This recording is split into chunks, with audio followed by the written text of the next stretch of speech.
Age ain't nothing but a number when it comes to love, and this movie backs me up on that one. Ladies and gentlemen, as always, I'm your lovely host, Patrick. I'm here today with Bolawa, Ice Scoop Fam. and we are reviewing a movie that she gets to announce because she loves it that much. No Hard Feeling. The movie follows a 32-year-old woman who is in desperate need of a car and has to date an 18-year-old boy for a car.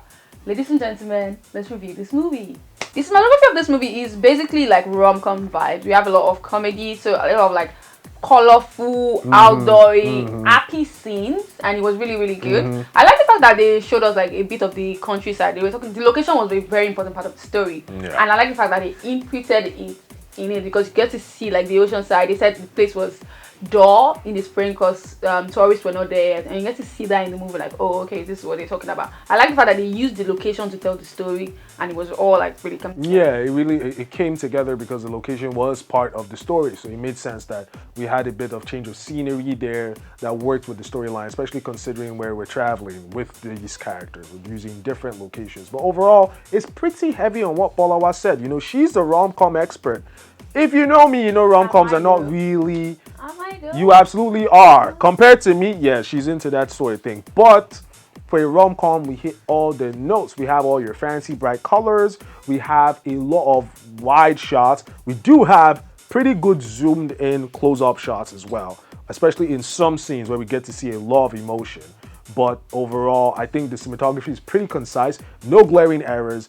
I think in modern day movie making, it's kind of like you have to do something spectacularly bad to mess up the cinematography of a romantic comedy if you're working with a Netflix level budget. So cinematography, this movie pretty standard. I liked it, she liked it, she loved it. It was pretty good. Yeah, A+ cinematography. So I think my standout character was Jennifer Lawrence because I did not expect her to be in the story so I want to say basic because it's not there's nothing extraordinary, like it's a rom-com, it's a standard rom-com, and this woman she has an Oscar, for Christ's sake. She had an Oscar as at like 22 years old.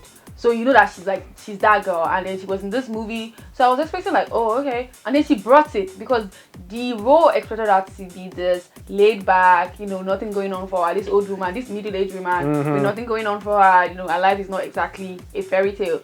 And she embodied that role like really, really well. Like nobody talks about how hard it is like to do something so great and then go back to like doing something not as great. So I really stood out for me that wow, okay, she made the role fun, she made it really, really lively.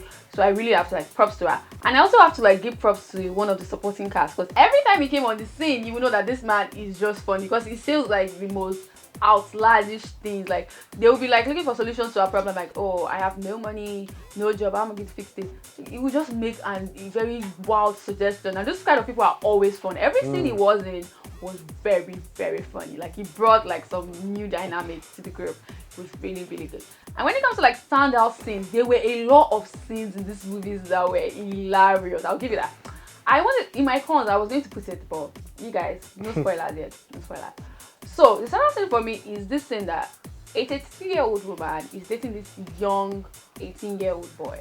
So there are going to be like differences. What he got going on in his life and what he got going on in his life and what she got going on in her own life is basically different, right?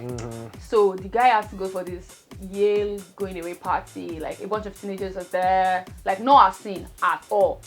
Then they're having dinner and this young 18-year-old girl comes up, like basically flirting with a man, and she's like really pissed, like, oh, okay.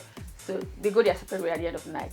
And then, you know, in the middle of the road, she just turns back. And then she has to spend the entire party looking for him, and she's breaking out doors, insulting people, being politically incorrect. It was just a wild thing. Like everything was just, it was chaotic, it was wild, it was funny. Like that scene really stood out for me. Loved it. I think that you can tell just by listening to Bolawa and watching the way and the passionate way in which she's speaking. Like that she really loved this movie. She really enjoyed this movie. Oh, I'm so happy for you. You look so adorable. Look at that. She's so happy about this one.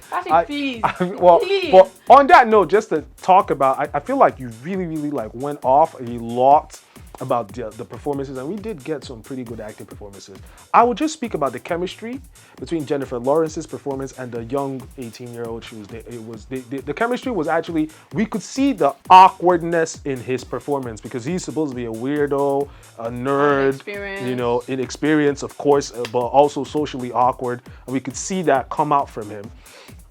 But the chemistry between both of them was something that I really enjoyed because that could have gone terribly wrong and not come out well on screen. But I think it held up. It really did hold up. So I like that. And then just moving on to scenes, I like the scene where he hosts dinner for his family and invites her over, and then he lets them know that he's aware of their little agreements. Now that scene for me, that was like, first of all, it felt like the first thing he was doing out of some sort of courage or boldness. Like it was finally starting to like get the whole purpose why his dad wanted this in the first place. So he could come out a bit, break out of his shell a little bit. And it was ironic that in breaking out of his shell, he was actually breaking tables that was his parents were standing on. So that was an interesting scene for me. I love the irony there. I love the performance. I love the coming of age of that character. That was decent. What I will tell you is that if you don't watch this movie, you've not missed anything spectacular. You have. You have not missed anything spectacular. You don't get to see However, if you're getting a girl over, you don't exactly want a movie that's too serious that it will dominate the conversation. I do not You're support- trying to lead, you have a girl over and you're trying to lead that encounter to a certain way. There's a way you want that date to end. I don't support This this is the perfect movie for this. It's light, it's not too stressful. She'll laugh, and maybe by the time you know it, I do So not endorse this message. that's- I don't know what you're that's talking all about. I can tell. She knows what I'm talking about. don't She knows what I'm talking about. Look at her eyes. Look at her eyes. No.